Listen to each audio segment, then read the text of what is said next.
अस्सलामुअलैकुम। आज की हमारी इस वीडियो का टॉपिक है प्राइमरी और सेकेंडरी मार्केट का बेसिकली डिफरेंस देखना और प्राइमरी मार्केट क्या होती है और सेकेंडरी मार्केट का बेसिक कॉन्सेप्ट अंडरस्टैंड करना, और ये हम शेयर्स और बॉन्ड्स की किस तरीके से बाइंग सेलिंग करते हैं, ये सब कुछ हम आज की वीडियो में देखेंगे। सो चलें हम अपनी वीडियो को स्टार्ट करते हैं। सबसे पहले हम बेसिक कॉन्सेप्ट लेते हैं प्राइमरी मार्केट का। प्राइमरी मार्केट क्या होती है? प्राइमरी मार्केट वो होती है जहाँ पे कंपनी अपने फर्स्ट टाइम शेयर्स को इशू करती है, अपनी सिक्योरिटीज़ को इशू करती है इनिशियल पब्लिक ऑफरिंग में, या फिर वो अपने जो उनकी इन्वेस्टमेंट कंपनीज होती है उनके थ्रू लॉन्च कर रही होती है। फर्स्ट टाइम जब कंपनी बन रही होती है तब कंपनी का एक टारगेट होता है कि हमारा इतने हम शेयर्स इशू करेंगे। फॉर एग्जांपल हम करेंगे 1 लाख शेयर्स हम इशू करेंगे, तो फिर कंपनी वो शेयर्स इशू कर रही होती है फर्स्ट टाइम। जब कंपनी लॉन्च होने लगती है तब फर्स्ट टाइम जो वो शेयर्स को इशू करती है तो वो हमारी हो जाती है प्राइमरी मार्केट। अब वो शेयर्स को कहाँ इशू करती है इसका हम नेक्स्ट स्लाइड्स में डिस्कस करते हैं। फर्स्ट टाइम जब कंपनी अपने शेयर्स को इशू करती है तो वो बैंकिंग सेक्टर से इशू करती है। बैंकिंग सेक्टर जो होता है वो अपने जो कंपनी होती है उसको एडवाइस कर रहा होता है कि आप कब शेयर्स को इशू करें, किस टाइप के शेयर्स को इशू करें। आपने ऑर्डिनरी शेयर करनी है, ऑर्डिनरी शेयर्स को इशू करना है, या प्रेफर शेयर को इशू करना है, किस प्राइस पे इशू करना है, किस टाइम पे इशू करना है। ये सब कुछ जो है आपको आपकी इन्वेस्टमेंट बैंकिंग बताती है। और जब आप इशू करते हो, जैसे 1 लाख की हमने लास्ट टाइम अभी एग्जांपल चल रही है हमारी, 1 लाख आपने कहा हमें इशू करने हैं, ठीक है। अब जब 1 लाख है इन्वेस्टमेंट बैंकिंग से आपने कह दिया, तो इन्वेस्टमेंट बैंकिंग जो है आपको 1 लाख शेयर्स को कंप्लीट करती है। वो अपने इनिशियल पब्लिक ऑफरिंग में इनिशियल जो मार्केट है उसमें ऑफ़र कर देती है, जैसे कि न्यूज़पेपर में दे दिया। अब तो सोशल मीडिया का टाइम है तो सोशल मीडिया पे भी उसकी एडवर्टाइजमेंट वगैरह चल रही होती है। तो जैसे जैसे उसकी एडवर्टाइजमेंट चलती है लोग उसको देखते हैं और वो एक फ़िक्स डेट बता देते हैं कि इस डेट को हम ये इशू शेयर्स जो हैं वो इशू करेंगे।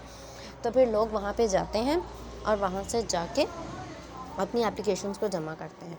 और जब अगर उतनी एप्लीकेशंस जितनी रिक्वायर होती हैं उतनी एप्लीकेशंस आपके पास रिसीव नहीं होती, तो फिर वो जो बैंक होता है आपके इन्वेस्टमेंट बैंक बाकी सारी शेयर्स को वो खुद ले लेता है।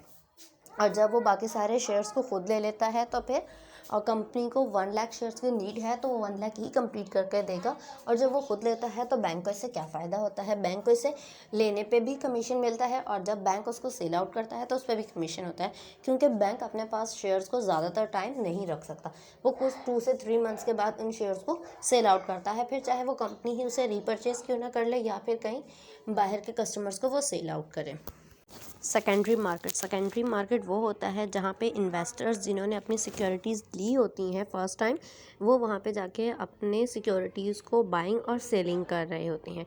जिस तरीके से स्टॉक की होती है, बॉन्ड की, डेरिवेटिव्स की, हर कंट्री का अपना अपना स्टॉक एक्सचेंज होता है। वहाँ पे जाके आप अपनी सिक्योरिटीज़, किसी एक कंपनी की सिक्योरिटीज़ आप सेल भी कर सकते हैं और दूसरी कंपनी की आप ईज़िली बाय भी कर सकते हैं। यहाँ पे वो सिक्योरिटीज़ सेल और बाय होती हैं जो कि ऑलरेडी आपकी इशू हुई भी हैं, जो आपके पास हैं, अवेलेबल हैं अभी, वो वाली आप यहाँ पे सेल आउट करते हो।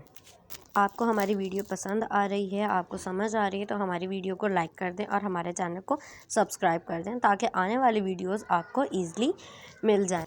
अब हम समझते हैं इन दोनों का बाकायदा डिफरेंस क्या है। प्राइमरी, पहले तो रोल के अकॉर्डिंग जो है प्राइमरी मार्केट जो होती है वो ये होती है जिसमें फ़र्स्ट टाइम सिक्योरिटीज़ इशू होते हैं, और सेकेंडरी मार्केट वो जहाँ पे और ऑलरेडी इशूइंग जो सिक्योरिटीज़ होती हैं वो वहाँ पे ट्रेड होती हैं। इनके अल्टरनेटिव्स नाम जो हैं, एक को न्यू इशू मार्केट कहते हैं और सेकंड को आफ्टर इशू मार्केट कहते हैं। प्रोडक्ट्स जो हैं, कॉर्पोरेट और गवर्नमेंट बॉन्ड्स जो होते हैं और कंपनीज जो होती हैं वो सारे यहाँ पे अपने प्राइमरी मार्केट के सारे प्रोडक्ट होते हैं। सेकेंडरी मार्केट के जो प्रोडक्ट होते हैं, इक्विटी शेयर्स, बॉन्ड्स, डिबेंचर्स, जो इनके प्रोडक्ट्स हैं ना वो दोनों के सेम ही हैं, क्योंकि जो आज इशू होंगे वही इन फ्यूचर में जाके ट्रेड होंगे, ठीक है। और इन दोनों का जो इंटरमीडिएट का ज़रिया है, प्राइमरी मैंने आपको जो इन्वेस्टमेंट वाला बताया, जब आप फर्स्ट टाइम बॉन्ड्स इशू करते हो तो वो आप इन्वेस्टमेंट बैंक के थ्रू करते हो और अंडर राइटन फर्म्स के ज़रिए। और सेकेंडरी मार्केट जो होती है उसमें आप बाइंग और सेलिंग जो कर रहे होते हो वो आप ब्रोकर के थ्रू करते हो। टाइप ऑफ परचेजिंग, जो आपका प्राइमरी मार्केट है उसके अंदर आप डायरेक्टली परचेज कर रहे होते हो और सेकेंडरी मार्केट में आप ब्रोकर के थ्रू कांटेक्ट कर लेते हो, तो वो इनडायरेक्ट हो गया। ठीक है, पार्टीज़ इन्वॉल्व जो होती हैं, अब प्राइमरी मार्केट के अंदर दो पार्टी इन्वॉल्व होती हैं। एक वो पार्टी जो कि इन्वेस्ट कर रही है कंपनी में, और सेकंड पार्टी है जो जैसे कि कंपनी इशू कर रही है बॉन्ड, दो पार्टीज़ होती हैं। और प्राइमरी मार्केट में सिर्फ और सिर्फ ब्रोकर इन्वॉल्व होता है, वही एक दूसरे के साथ बाइंग और सेलिंग कर जाते हैं। इसमें कंपनी जो होती है वो इन्वॉल्व नहीं होती।